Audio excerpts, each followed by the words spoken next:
Welcome back to another video. We got my bold predictions along with my postseason picks. We're going to kick it off with my bold predictions first. So let's start off real spicy. At my number one bold prediction, I'm going to say Jaden Daniels wins the MVP this season. He's coming off of perhaps maybe the best rookie season all time. Nonetheless, he came one game short of reaching the Super Bowl. He outperformed expectations significantly. And I believe this past offseason, that Commanders front office, they went above and beyond to make sure that he had the pieces. They ended up paying Scary Terry. They ended up going to go get a Deebo Samuel. Now, I do think that there's probably going to be some concern from some of you guys because we've seen with CJ Stroud just last year, that sophomore season was a bit of a struggle. But as I just mentioned, that Commanders front office made sure that JD got all the weapons he needs to be successful this year. I'm at number two bold prediction. I'm going to say Travis Hunter wins not only Offensive Rookie of the Year, but Defensive Rookie of the Year as well. And this is coming at a time where we're not even completely sure whether or not he's going to really play both sides of the ball. I'm expecting that he will, because why else would Jacksonville go out and draft him? Because Travis made it well known that, hey, I'm trying to play both positions. Is it going to be 50-50? Is it going to be 60-40? Is it going to be 70-30? We don't know yet. I think Travis Hunter can get the job done. I believe that that young man is going to be special in this league.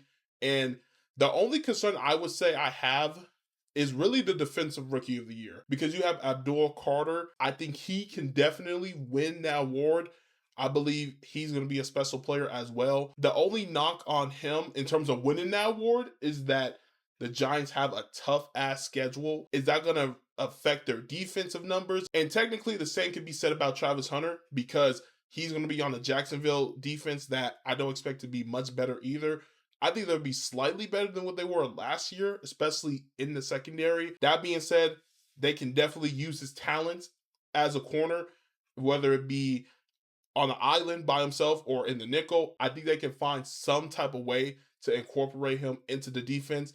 And then offensively, he's going to be no less than wide receiver 2. At number 3, I'm going to say Tyreek Hill gets traded, to the Tennessee Titans. I don't think Tennessee is going to be close to reaching the playoffs, but I think Tennessee is going to be one of those sneaky, really improved teams. Let's talk about Cam Ward for a second. He's got to be one of the most underappreciated / less talked about first overall picks in recent history. And I know he hasn't even played a snap yet, so it's kind of a hyperbole, but the fact that we've given him significantly less attention compared to like Shador, and I love Shador, but I do agree that Cam was the better quarterback going into this NFL draft. I think Cam is going to surprise a lot of us. Now, that wide receiving core, I like Calvin Ridley. I think we undervalue him because of the whole like gambling situation. And then he goes to Tennessee. Tennessee's kind of like a middle-of-the-pack offense. Along with Tyler Lockett, who's another consistent weapon. Shout out to his days in Seattle. This offense definitely will be improved. And I wouldn't be surprised if we see the Titans front office go out and make a move for Tyreek Hill. That way you can improve that wide receiving core and potentially compete for a wild card spot. And my fourth bold prediction, I'm going to say that the New Orleans Saints are going to finish 0-17.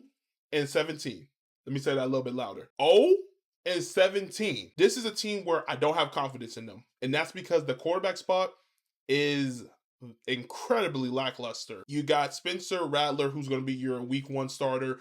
We see what he's done so far in his professional career. I think he'll be like, at best, okay. Backup wise, you have Tyler Shuck, the rookie coming out of, I believe, Louisville, if I'm not mistaken. He has a history with injuries. That's what delayed his career. The little play I've seen of him during the preseason, it was like okay to some moments of like genuine, like, okay, he could be a decent quarterback. But for the most part, without there being competent, respectable quarterback play, I don't see how the Saints go out and win a game. I'm not going to discredit their offensive weapons. I think Chris Olave, Rashid Shaheed, those are talented players, along with obviously Alvin Kamara. We already know he is one of the best running backs in the game. I think Alvin Kamara could be on the trading block, because I wouldn't be surprised if they see this thing early on, if they get off to that 0-7 or 0-8 start. I wouldn't be surprised if they're like, you know what, let's just sell the team. Let's just start building for the future. and getting ready to tank, try to get that number 1 pick to maybe draft Archie Manning, which, by the way, he didn't look too good against Ohio State. And lastly, for my final bold prediction, before we get into my postseason picks, I'm going to predict that the Super Bowl will be the DMV Bowl. I got the Commanders representing the NFC going up against the Baltimore Ravens representing the AFC. Let's look at the Commanders. Jaden Daniels, if he is that good as I think he will be this year, can we really count out the fact that he can lead his squad to a Super Bowl? I think the Commanders have a pathway to reaching a Super Bowl. Will it be tough? Yes, but I wouldn't discount them from doing that. And on the other side, we got the Baltimore Ravens. The question for the Baltimore Ravens is whether or not they can get over the hump. Can Lamar Jackson execute his postseason demons? I'm leaning towards yes, because I like Lamar. That's my guy. Not to mention, if not now, then when? The offense carries over. Defensively, where they really made the push was improving that secondary. As long as Jair Alexander can stay healthy, that defense is going to be scary because they have the pass rush, they have the run stop, and now that secondary gets stronger. All right, let's get into my postseason picks. Let's start off in the AFC with the first seed. I'm going to predict that the Buffalo Bills will finish 14-3 to have home field throughout. I actually like the approach that the Bills have made to the regular season, putting more emphasis on the running game rather than just leaning heavily on Josh Allen throughout. That should make them a consistent regular season squad. They re-signed James Cook. They brought back a ton of the offense. And then defensively, they're solid enough to be a consistent team. For them, much like what the next team I'm going to name, they have to just execute their postseason demons because we know that they're a team that's going to have success. That's not the problem. The problem is whether or not they can carry on their regular season success into the postseason. And that leads me to talking about my second seed in the Baltimore Ravens. The Ravens have the keys to success as well. Much like with the Bills, their running game is prominent.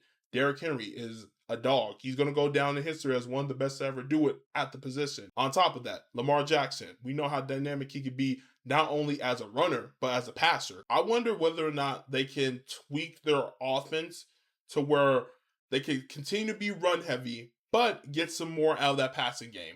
I believe if they can get more out of Zay Flowers as a wide receiver 1, that might be able to be the difference in terms of the Ravens not getting over the hump and then getting over the hump. And with my number 3 seed, I'm going to take KC. We know what to expect from them because they've been able to win the Super Bowl, whether they've been the number 1 seed, whether they've been the number 2 or number 3 seed, it don't matter. KC is going to win games in the regular season. I will say the reason why I have them a little bit lower is because they won a lot of one-score games last year. I think they lose a couple of those here this season, and that will be the determining factor in terms of where they finish out in the AFC. The biggest question is going to be whether or not they've done enough to address the offensive line. You have the Smith dude who came out of Ohio State. He was really touted. He was really talented. The knock on him was his injury that he suffered. Is he going to be able to bounce back and be the talent that we all expected him to be? And defensively, I'm not expecting a fall off from them. They have their main crew, Chris Jones, Karlaftis, the secondary with McDuffie. We'll see how that unit plays out. But with Spagnuolo and the defensive talent on that team, I expect them to be a good unit. On to the number 4 seed, I got the Texans. They should win the AFC South. That is their division to lose. The Tennessee Titans are an up-and-coming team. I believe with Cam, they have a chance of being there, but not just yet. The Jags are a question mark because Trevor Lawrence hasn't been the guy who they expected to be, and he needs to play up to his contract this year. And then with the Colts, I don't really consider the Colts anything. I've aired out my grievance with the whole quarterback situation. Daniel Jones is not the guy. I don't even know why you paid him 14 M's, but is what it is. Outside of the quarterback, they do have talent on both sides of the ball. But again, to be successful in the NFL, you got to have that quarterback. So all signs point back to the Texans being the winner of that division. Did they make enough improvements to their offensive line? That was the biggest reason why we saw such a decline between the rookie and sophomore season of CJ Stroud, because of the lack of protection. Because when CJ Stroud is able to deliver the ball to his playmakers, Nico Collins, now Kristen Kirk and Jaden Higgins, he can be prolific. And we can't count out that defense. Will Anderson Jr., Derek Stingley Jr. That unit is incredibly talented, led by D'Amico Ryans. I expect their defense to be a top 5 unit, but in order for the Texans to be better than the 4th seed once again, is going to come down to their offensive line. At the 5th seed for that first wildcard spot, I'm going to take my LA Chargers. I like what the Chargers have done. I like Amarian Hampton. I like Ladd McConkey. I actually think Ladd should have a bigger year this year, although Keenan Allen is back, along with some other young talent. Ladd, to me, looks like the definite wide receiver 1, so I expect Herbert to find him early and often. My only concern with them is going to be their defense. That's why I have them in a wild card. I'm not entirely sure whether or not that defense is improved per se. We'll see what Harbaugh can get out of that unit. But for the most part, I expect the winning culture to continue out in LA. For the 6th seed, I'm going to take the Cincinnati Bengals. I was in between to put them 6 or 7. I'll get into that a little bit later. But the Bengals just don't have a good defense. But we know for certain that that offense is going to be elite. This squad, on paper, offensively, look like they easily will be a top 3 unit. The question is whether or not their defense can help them out a little bit, because that was the problem a year ago. On top of that, do they get off to a quick start? We know characteristically this is a team that starts slow. They can't afford to do that because the last 2 seasons, that's bit them in the ass. I'm going to say that the Denver Broncos will get that last wild card spot. And this is what I was alluding to. I wasn't quite sure whether or not I want to boost the Broncos above the Bengals. The reason why I went with the Bengals is because I expect the Bengals to win that head-to-head matchup. But for the Broncos, I do expect this unit to be improved. Defensively, this is a top 5 unit. Offensively, we can definitely see a leap from Bo Nix.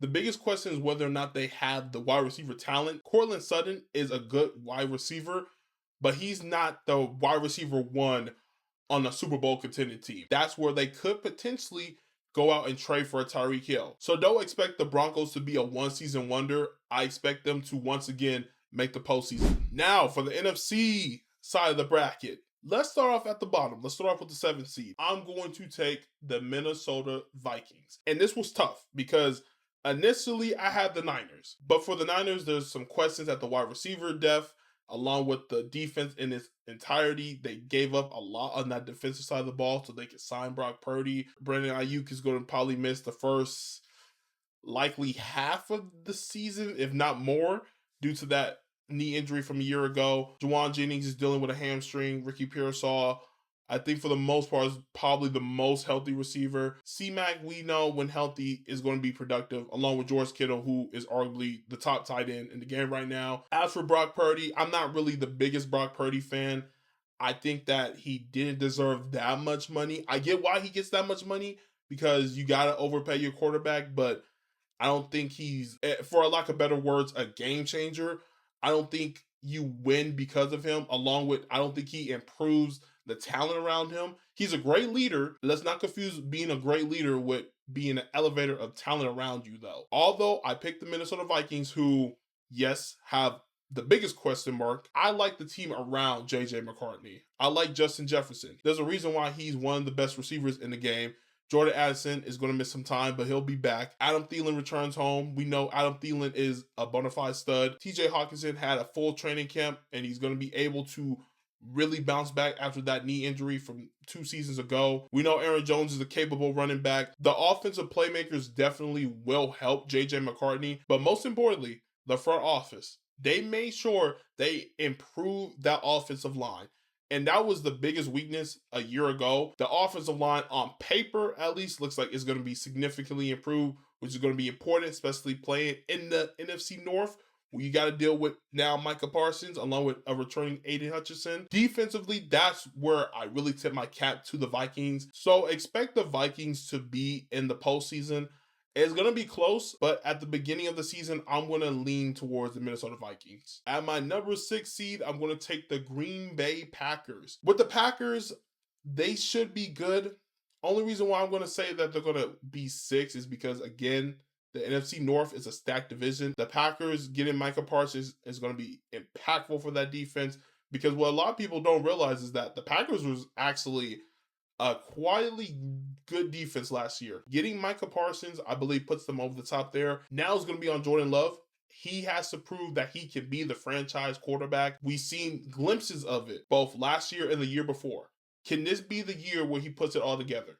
And if he can, Don't be surprised if the Green Bay Packers are in the Super Bowl this year. On to the number 5 seed. I'm going to take the Washington Commanders. Yes, you did hear correctly. At the beginning of the video, I did say that I believe the Commanders can win the NFC and go to the Super Bowl. That being said, I expect them to come just short of winning NFC East. That defense scares me. I'm not entirely sold on them. If Marshawn Lattimore can stay healthy and he proves to be the Marshawn Lattimore that we're accustomed to seeing, then that definitely elevates them. On to our divisional winners. Let's start off with the 4th seed. I got the Tampa Bay Buccaneers. The Buccaneers all around are a really fantastic team who is not getting as much love right now offensively.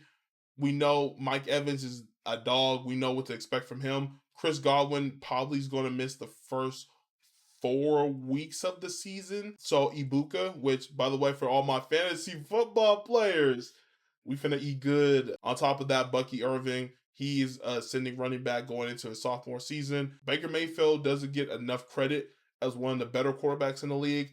Now, with that being said, we'll see what happens with him this season. Now that he doesn't have Leon Cohen, we'll see whether or not the success can continue for Baker, but I'm inclined to believe that it will, as he's found a home for himself out in Tampa. Moving on to the number 3 seed out in the NFC, I'm going to take the Detroit Lions. Detroit is going to remain a top 3 team in the NFC. The question for me is whether or not their defensive coordinator can get the most out of the unit. And there's no disrespect on his name. It's just Aaron Glenn exceeded expectations with the group he's had the last couple of seasons. When you get Aiden Hutchinson back from an injury, that definitely is going to boost their pass rush. They definitely need to invest in another pass rusher opposite of him though, however. Secondary, I like DJ Reed. And then obviously Terran Arnold, he's going to be going into his sophomore season, coming off of all the experience he gained from being a rookie. Brian Branch, we know he is an elite safety along with Kirby Joseph, although he's a dirty player, but still one of the better players in the NFL. On paper, that team has the defensive talent to be successful. Outside of that, we know what to expect from the offense. The biggest question mark, and I've talked about this already, Jared Goff, but that's mainly more so for the postseason. Other than that, this is a team that's going to win games, and I think that they will barely win the NFC North. At number 2, I'm going to take whose house? Rams house. And maybe that's because I'm just a Rams fan, so I'm probably biased a little bit. I understand Matthew Stafford and that back injury is a bit of a concern. I think Matthew Stafford is one of the toughest quarterbacks all time. We've seen him play through some crazy injuries, and I expect that to be the same this season. Let's talk about the defense of the Rams. That's a young unit.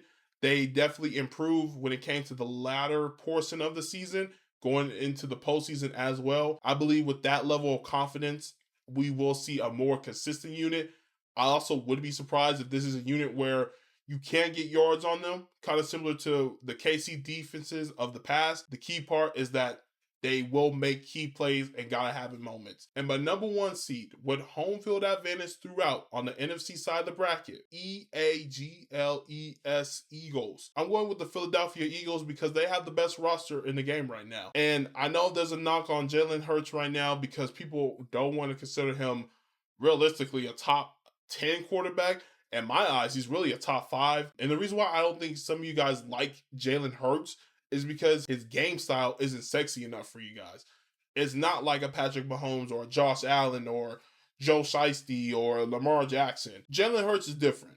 He's going to be physical on the ground. He's going to impose his will. And then when necessary, he's going to air it out. And that's the difference because he's not a great passer. And that leads into my thoughts on the Eagles' future. For them to be consistently great, Jalen Hurts is going to have to become a consistent passer. All that being said, let's not act like whenever there's a big time game, Jalen Hurts is like nowhere to be seen. Because if we're being honest, he's outperformed Mahomes 2 Super Bowls now. Let's put some more respect on Jalen Hurts' name. And I'm not going to discount the notion of the Eagles going back to back. This is essentially the same roster from a year ago. The only caveat is that I'm not expecting Saquon to have the same year because the year Saquon had last year was just historic. I think Saquon's still going to be phenomenal. Don't get me wrong, but having a near 3,000 yard rushing season, I don't think he's going to do that again. I think they're going to actually be a little more careful, make sure they don't overwork his load. Defensively, I'm a bit concerned for the pass rush a little bit. We'll see whether or not those young players can continue to elevate and become effective players in this Eagles defense. Quinyon Mitchell, Cooper DeJean, those guys are going to be the future out in Philly. That's going to wrap up this video. If you guys like my content, go ahead and hit that like button. I don't know why you haven't already. Make sure you leave your comment for your bold prediction and your playoff picks. I'm intrigued to see what you guys are thinking. If we're thinking along the same lines, how different are we with the NFC, AFC predictions? Go ahead and let me know. Most importantly, hit that subscribe button, and I'll see you guys with more content during the 2025 NFL football season.